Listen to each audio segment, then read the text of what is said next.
لوگ یہ سمجھتے ہیں کہ اہل حدیث کو نیا فرقہ ہے کہ یہ لوگ عجیب سے لوگ ہیں. یاد رکھیں اللہ کے فضل و کرم سے ہمارے عقائد و اعمال وہی ہیں جو محدثین کے تھے. دنیا میں کوئی آئے وہ کہے کہ میں آپ کا خیر خواہ ہوں، ہمیں بتا دے کہ یہ آپ کا عقیدہ ائمہ محدثین کے عقیدہ کے خلاف ہے، اسی وقت ہم اس کو چھوڑنے کے لیے تیار ہیں. بسم اللہ الرحمن الرحیم. ایک اہل حدیث عالم اپنے بیان میں فرما رہے ہیں کہ ہمارا ہر عقیدہ محدثین کے منہج کے مطابق ہے. اگر کوئی ہماری توجہ کروائے کہ ہمارا کوئی ایک عقیدہ وہ محدثین کے منہج سے ہٹا ہوا ہو تو ہم اسے رجوع کرنے کے لیے چھوڑنے کے لیے تیار ہیں. یہ بہت بڑا اچھا اقدام ہے اور بڑی خوبصورت بات ہے. جو اصل اختلافی عقیدہ ہے آپ سے وہ یہ ہے، یہ صراط مستقیم کتاب ہے شاہ اسماعیل شہید کی. یہ اہل حدیث مکتبہ فکر کے عالم اور امام گزرے ہیں اور اہل حدیث ان کو اپنا پیشوا مانتے ہیں. صفحہ نمبر 169 ہے میرے سامنے. نماز کا بیان کر رہے ہیں اور اس کے اندر انہوں نے ایک عقیدہ اور ایک نظریہ بیان کیا. یہ کہتے ہیں کہ نماز کی بات ہو رہی ہے، نماز میں زنا کے وسوسے سے اپنی بیوی کی مجامعات کا خیال بہتر ہے. یعنی اگر کسی کو دوران نماز بدکاری کا خیال آ جائے، اسے بیٹر ہے کہ اس کو اپنی بیوی کے ساتھ معاملات کا خیال آ جائے.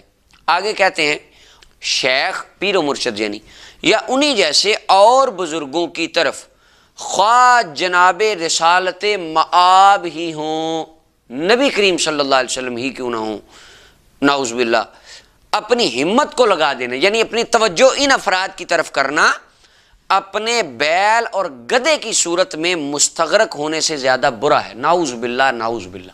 یعنی اگر آپ کو نماز میں گدھے کا اپنے بیل کا خیال آتا ہے، اس سے زیادہ بدتر اور برا ہے کہ آپ کو اپنے پیر کا، شیخ کا یا کسی بزرگ کا، ایون کہ نعوذ باللہ نبی کریم صلی اللہ علیہ وسلم کا وہ کہتے ہیں اگر خیال آئے تو یہ آپ کے جانوروں کے خیال سے زیادہ برا ہے. یہ عقیدہ کس محدث کا ہے؟ 14 صدیوں میں یہ کفریہ عقیدہ کس امام کا تھا؟ یہ ہمارا سوال ہے. اور آپ ایک ویڈیو کلپ میں اس عقیدے سے برات کا اعلان فرما کر کہہ دیں کہ یہ عقیدہ کفریہ ہے تو اختلافات کم ہو جائیں گے، ختم ہو جائیں گے.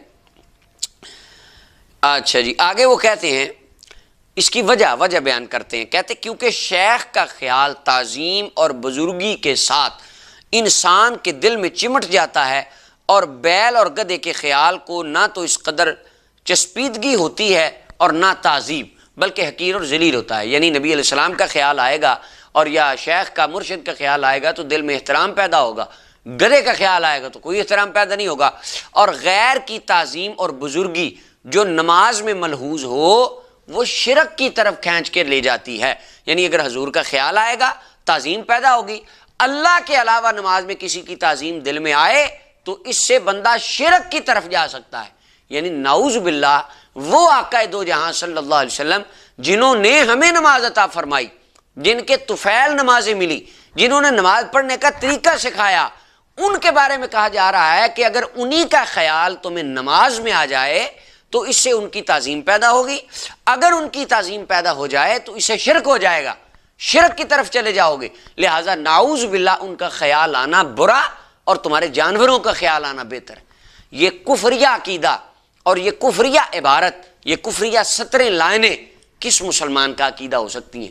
اور اہل حدیث حضرات سے ہمارا یہی اختلاف ہے کہ یہ کفریہ عقیدہ جنہوں نے لکھا ہے، آپ ان کو رحمۃ اللہ علیہ کہتے ہیں، ان کو اپنا امام مانتے ہیں، یہ آپ کا عقیدہ ہے. تو آپ فرمائیں کہ یہ ہمارا عقیدہ نہیں ہے اور یہ واقعتاً کفریہ ہے، اور جو اس کو لکھے اس کا ہم سے کوئی تعلق نہیں. میری ایک اہل حدیث حضرت صاحب سے پرسنل ڈیبیٹ ہوئی، اسی عبارت کو میں نے ان کے سامنے پیش کیا. انہوں نے کہا میں اس عبارت سے برات کا اعلان کرتا ہوں، میرا کوئی تعلق نہیں ہے شاہ اسماعیل شہید سے، نہ اس کتاب سے نہ اس عبارت سے. اگر واقعتاً اسے نبی علیہ السلام کی انہوں نے اس میں حضور کی توہین کی ہے، جو سمجھ تو یہی آ رہا ہے بے ادبی، لہٰذا یہ جائے جہاں پر، میرا اسے کوئی تعلق نہیں. تو یہ ان کی بڑی قیادت کو بھی تھوڑا سا اس کے اوپر کرنا چاہیے کہ وہ اس کے اوپر بات کریں اور اس کے اوپر سوچیں. اس کے بعد 170 نمبر صفحہ پر وہ کہتے ہیں مثلاً اگر وسوسہ ظہر کی نماز میں پیش آیا ہے تو فرض اور سنتوں سے فارغ ہو کر تنہائی اور خلوت میں وسوسے کو دل سے نکال کر 16 رکعتیں نماز پڑھے. یعنی اگر ظہر کی نماز میں وسوسہ آیا ہے تو وسوسہ کیا؟ حضور کا خیال آیا ہے، نبی پاک کی تعظیم اور محبت آئی، تو اس کو نکال کے بعد میں دوبارہ پڑھے۔ اور آگے کہتے ہیں اگر ساری رکعتوں میں ایسا نہیں رہا، کچھ رکعتوں میں نبی پاک کا خیال آیا تھا، اور بلکہ بعض تو حضور کے ساتھ خیالات سے خالی پڑی تھی اور بعض خیالات سے آلودہ ہو گئی تھی، نعوذ باللہ، یعنی جس نماز کی رکعت میں حضور کا خیال آیا وہ آلودہ ہو گئی تھی۔ اللہ اکبر۔ تو کہتے ہیں وسوسے والی رکعتوں میں سے ہر ایک رکعت کے بدلے 4 رکعتیں پڑھے۔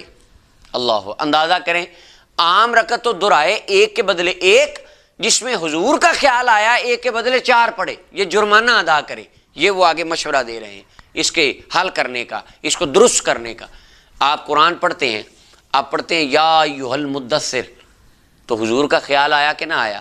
یا ایھا المزمل، حضور کا خیال آیا نہ آیا؟ محمد الرسول اللہ، حضور کا خیال آیا کہ نہ آیا؟ تو کیا اس سے نعوذ باللہ نماز ٹوٹ جائے گی اور یہ شرک ہو گیا، اور اس کے ساتھ ایک کے بدلے 4 رکعتیں پڑھنی پڑیں گی؟ یہ اب اہل حدیث کا عقیدہ ہے۔ اور ہماری گزارش ہے، 14 صدیوں میں اللہ کے قرآن میں یہ عقیدہ کہاں ہے؟ رسول اللہ کے فرمان میں یہ عقیدہ کہاں ہے؟ صحابہ کی نمازوں میں یا ان کی زندگیوں میں یہ عقیدہ موجود ہے؟ یا تابعین، تبع تابعین، 14 صدیوں تک ان سے پہلے، ان صاحب سے پہلے کسی نے اس عقیدے کو بیان کیا ہو، اپنایا ہو، انہوں نے مانا ہو، اس پر عمل کیا ہو تو ہمیں دکھا دیں۔ اگر آپ کو بھی نہ ملے تو کم از کم اس سے توبہ کریں، اور یہ آپ فرمائیں کہ جنہوں نے یہ کہا ہے وہ واقعتاً ثواب پر نہیں تھے، غلطی پر تھے، بدعی پر تھے، گستاخی پر تھے، اور آپ کا اور ہمارا ان سے کوئی تعلق نہیں ہے۔ اور یقیناً نبی اکرم صلی اللہ علیہ وسلم کی عظمت میں ایسی بات لکھنے والا کبھی بھی کامل مسلمان ہی نہیں ہو سکتا۔ اللہ تعالی ہم سب کو راہ ہدایت عطا فرمائے۔